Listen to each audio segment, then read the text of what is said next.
Alright guys, a quick one. Here, I'll detail how to add Instagram group members.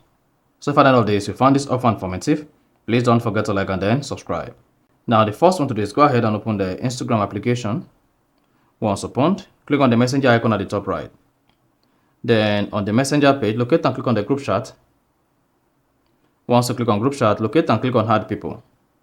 Then come here and search for people you want to add to your group chat. So once you search for the people, come here and then select the people you want to add. And then once you're done, go ahead and click on add. They should say add.